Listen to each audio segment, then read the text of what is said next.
Welcome to the Gracie Academy. Hidon Henner. In 1993, our father created the UFC to showcase the effectiveness of jiu-jitsu to the world. And now that every professional fighter has added jiu-jitsu to their arsenal, we're breaking down how they're using it so that you can add it to yours, or at the very least, understand? And don't boo when they go to the ground.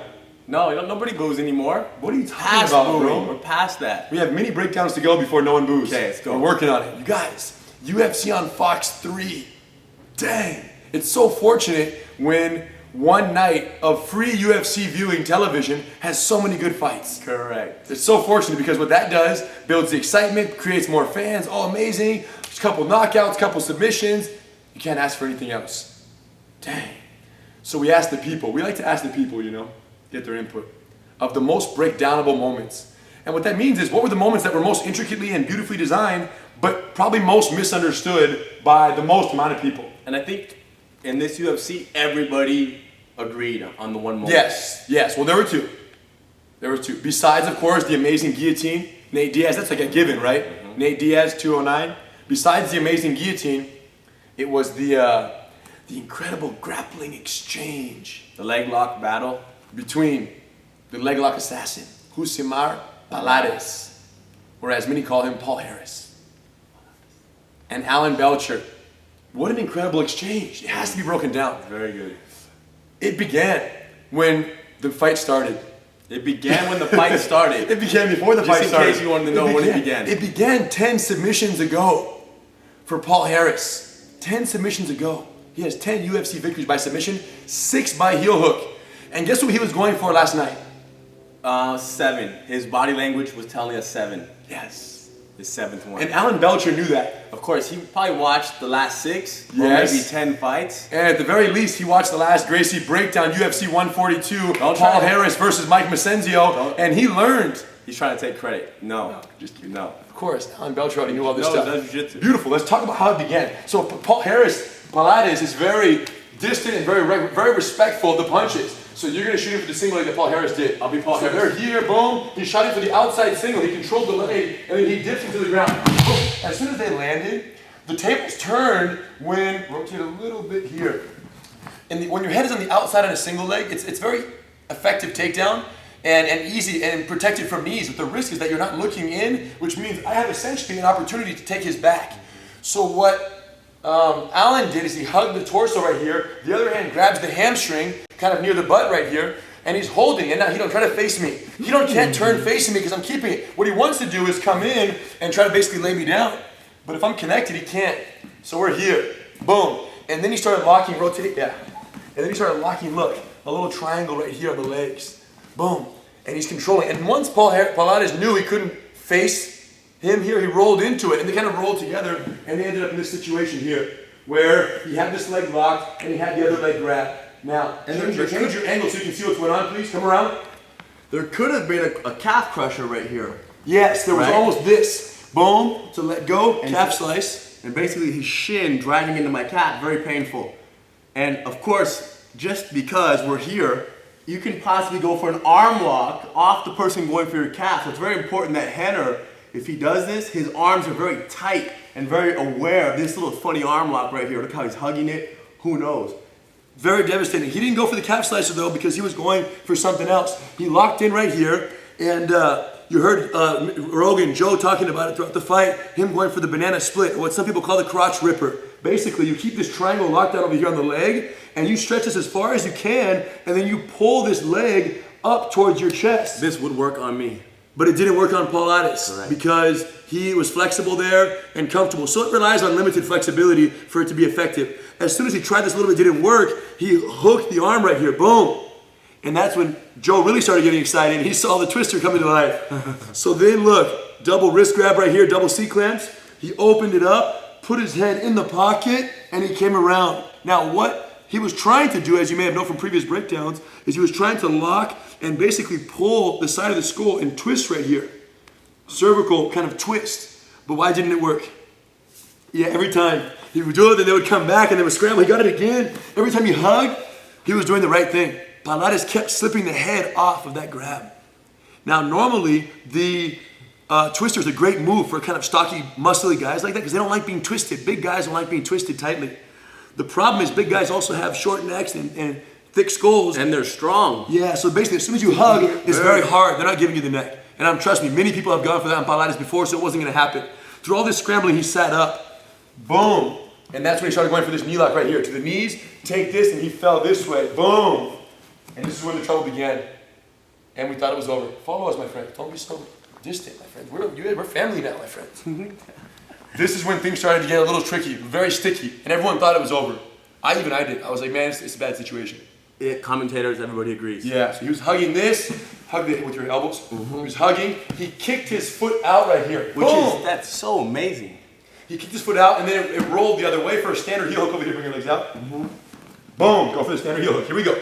He started exposing the heel hook here. Okay? And at this point, it was getting very sticky. So what happened is that he rolled with it. Keep your legs tight. Come over the top. Boom, and they ended up here.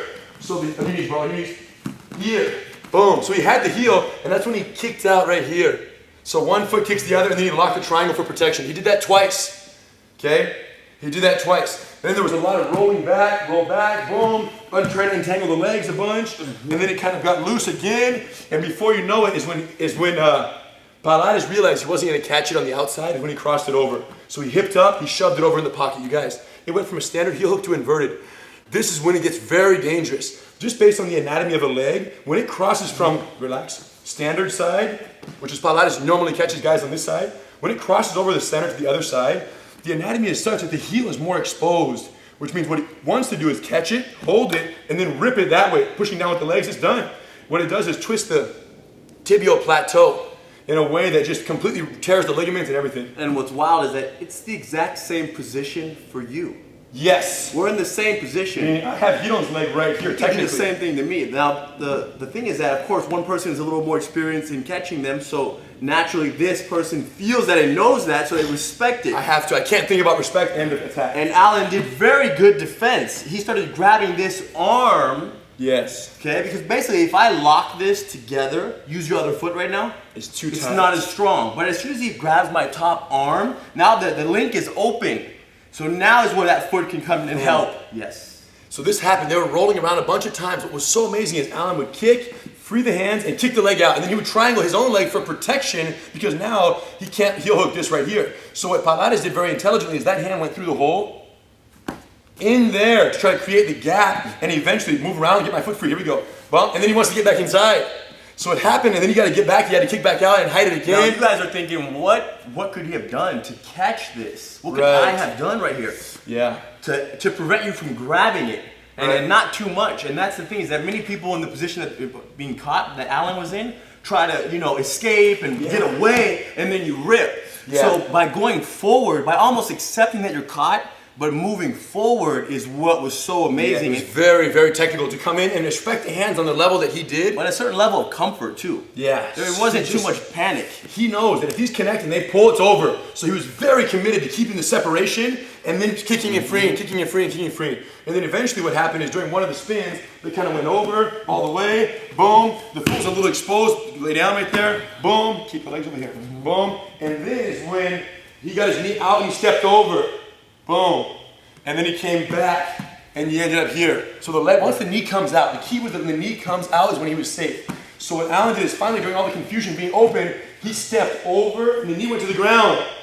Boom. And once the knee went to the ground, he was able to come back and was able to punch, and then eventually the leg slipped out and they evolved into an open guard from where we saw the rest. And from the open guard, there was, you could even almost maybe feel a little bit of like, yes. Man, all my leg locks didn't work, my heel hook, so it was very relaxed. And Alan himself, in the beginning of the opening, on top of the guard, he was kind of calm. Yes. I felt like he was kind of sitting there and relaxed. He was basking in the glory. And then maybe he felt surviving in the freaking Shark Tank. When he felt Palhares is kind of relax a little bit, then all of a sudden he was like, you know what, I can just take it right now, and then he went. Bro, he took the worst of it. He took the worst when he survived the freaking... Yeah.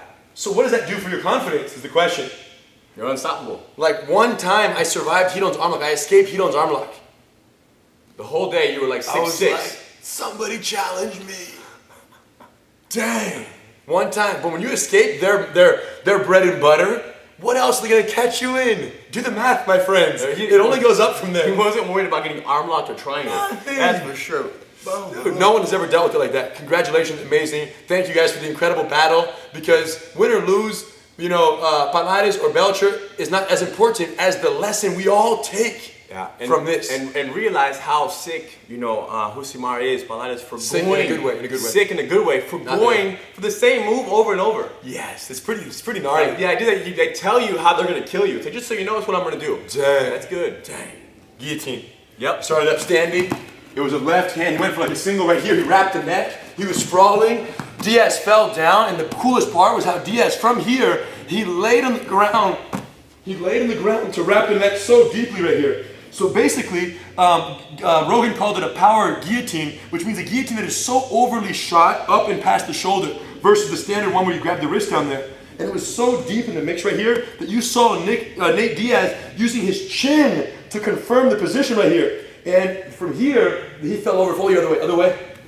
Boom, come over here. Camera, move, my friends. Come with me, come with me. He tried to use this leg to hook. And then this hand right here, he used to push his own forearm into place. Boom, he's squeezing from here. Now they fell over. And then they get up, boom. That's when Nate got up. Nate tried to pull guard right here. He rolled over, boom. He went with it. And then he ended up on top right here. And then he ended up on top. Come with me, Cameron. Come over here. Come around the other side. And it's basically a one-handed guillotine right here that he had. The other hand was in the mix, but it was not a traditional grab and pull the blade up in the mix. It was so deep that it was basically... It's choking me. I don't even feel like a blade in my arm. It's say your blade of your arm, right? I can feel it. It was more equivalent to like a rear naked choke from here. The difference was it was from the front. And of course, it does help to have long arms for this. Of course. And it would have been nice if he would have had the full mount, which he kind of had the mount, but he was a little bit high. Yes. If he would have had the full mount, it would have been even worse. And he probably would have fell into it. But the problem is he tapped out. So because there was pressure accumulation there. Of course. There was compounding interest, my friends. It's not like he only locked it in for the mount. He was squeezing from the side. He was squeezing from the standing guard. He pulled guard during the roll. All of that is a freaking noose around the guy's neck. Yeah. And then they land and it's just... And the mouthpiece fell out was good. And they were discussing how possibly his tongue was being bit. I don't know about that. No, but he was just here. You see his tongue sticking out of his mouth. But it was just because... Well, why would your tongue be out of your mouth? Because you're getting choked. No, that's not the what I life is do. getting choked out of you. Maybe that's what he does, though. It's okay. He spit his mouthpiece out and then... He didn't spit it out. I see. He didn't spit them. Spitting out is like, I don't want it anymore. Dang. Now, he couldn't even keep it in his mouth. That's a different story. It's a whole different... Right, that's true. He was getting He so lost choked. it because it was devastating. of the choke pressure. So, just so entertaining. Nate Diaz, you know what I'm saying, goes in there and just, dang, so clever, just like his bro. And congratulations, guys, keeping it real. We would say like, oh, he's representing Gracie Jiu-Jitsu, trains with the family. We would say that, but everybody represents Jim Gracie Miller represents Jiu-Jitsu. Gracie Jiu-Jitsu. Everybody represents Jiu-Jitsu. So it's not like Jiu-Jitsu versus everybody else. It's just one man against another, and incredible athletes and artists and scientists, which is what we're trying to give a little surface and attention. Nate's representing California.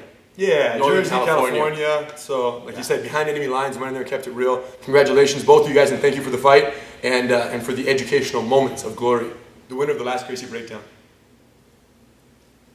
What are they going to get? Remember what it was? The Tactical Backpack. Oh, wow. And the 1 month supply of Acai Roots. But not your computer. Not my computer, not my black belt, not my gi, not your gi. Spencer Deering, congratulations, bro, you won. Acai Roots month supply and the Gracie Tactical Backpack. Dang. And the question was Chael Sonnen or Anderson Silva?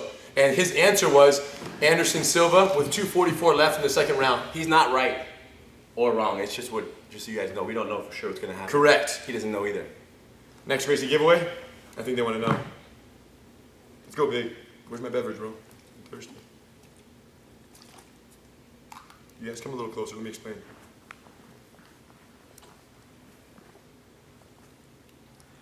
I don't think they appreciate coconut that much. Some of them have never even had it before. What? Yes. There are people who've never seen the ocean, people who've never tried coconut water, people who've never even had a watermelon before. You guys, let me explain. It rains in the forest. And that rain goes where? In the earth. In the earth. And it gets pulled by the forces of nature and the coconut tree into this trunk, through which it is distilled in a process like no other. Purified beyond imagination. Goes out, branches, through the little vine stem that holds it on the tree, and then infiltrates the nut that is the cocoa. Which is like small, like this. Yes, and as it grows. And it grows, and it grows.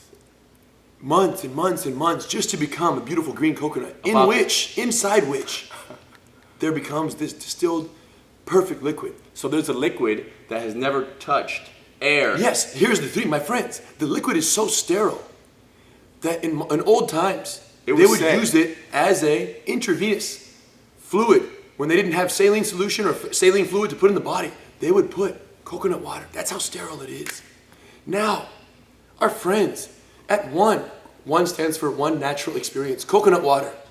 That's what it have taken it. Yes. I never knew that. You just thought it was one? It's just like one love. Be one with yourself. Yeah, one with the world, one. The One coconut water friends take this water from the coconut, directly from the coconut without touching air. You didn't know this. I knew that. Without touching air. I knew that, bro. It gets siphoned through a straw. A pipe gets pierced into the actual coconut packaging and it gets siphoned direct. Without touching air is the key because it remains sterile.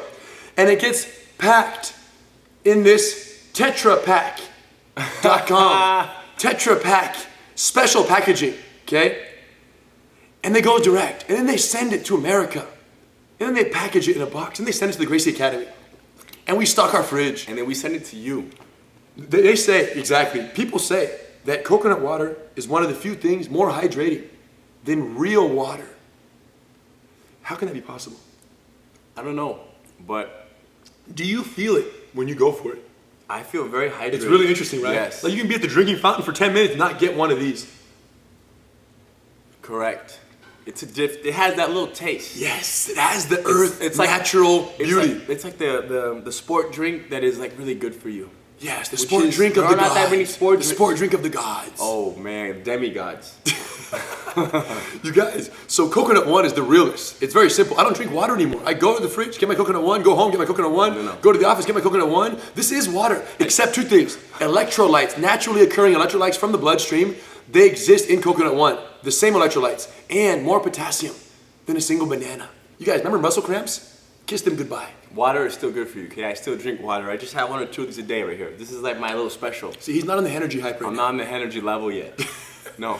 You guys gotta see it. It's ridiculous. No joke. So for this Gracie giveaway, we want to give you guys 1 month supply. Every day, Coconut One for you. Oh, have the whole thing month? packed. Boxes I thought sent you to were your gonna give them house. one. Multiple boxes sent to your house. No. We get a whole month supply of 1 coconut. Plus, we keep it real. So you could have pretty much one of these a day? Every single day. You wake up, first Breakfast. thing, boom. Imagine your day after coconut water starts it. And of course, we're gonna give away another Pearl Weave Gi, along with your 1 month supply of Coconut One. What are you looking for? Oh, it's just, what is that? What are you looking for? Little pocket right there. What are you looking for? His little mouthpiece. What are you looking for? And this guy leaves his mouthpiece in the gi and then washes the gi. So the mouthpiece gets washed Bro, with it. why'd you have to tell him that? I'm just saying, that's how he washes his mouthpiece. It's all together. It's still in there after the whole process. Comes out clean and dry. No, don't actually do that. That would be kind of a good idea. Stop. My friends, Pearl Weave. We just came back in stock. We have all sizes back. So I want to give you one of these. They're nice. If you train gi, you deserve one and you need one. And if you don't train gi, you gotta start training gi. Tell them why. Because gi is more street than no gi. Dang, that was so epic. We should normally cut at this point. Okay. However, our brother Halik is teaching 4 Gracie Jiu-Jitsu seminars at the UFC Fan Expo, July 6th and 7th, Las Vegas, Nevada. They don't know Halik, some of them, because they might only watch these breakdowns, but Oh, he's no. done about 2 or 3. Oh no, Halik's the one. Yeah, absolutely. But Halik's basically, he is Halik is who we experimented on our whole lives. So he has all of our information in his little... And his own. Oh, and his own for sure, because he's got out and experienced things that we haven't done yet. He's fought professionally. So he brings a whole different... Satisfaction guaranteed. Understanding. If you're not happy, tell him. Dang. Respect. Thank you guys. I need another one of these, bro. Why'd you only bring one? You can have my other half. Respect.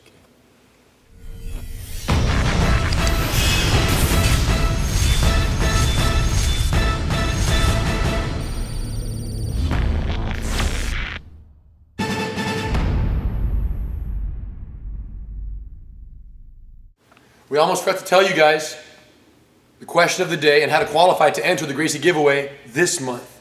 2 things. Number 1, you must go to facebook.com/onecoconutwater and like their page. Okay, you have to like their page in order to qualify for this because they're keeping it so real. They're providing a month's supply. Drink coconut every day. Yep. New energy, new life. new vitality, everything. But also, you must answer the question of the day. Frank Mir or Dos Santos? And how? Who's Yeah, gonna don't win just say how? who. Give us a breakdown. Yeah, like the last one. We want your anticipation. round? Yes. What round, what submission, what knockout, full breakdown of who's going to win. Dos Santos going to be taken down. He's going to be taken down Frank and, Mir and, is so and sick. caught in a Kimura. And he had his arm snapped off. Yes. Who knows? Yes, and before you give your final assessment, remember Frank Mir, what he did last. And what he does damage. Respect.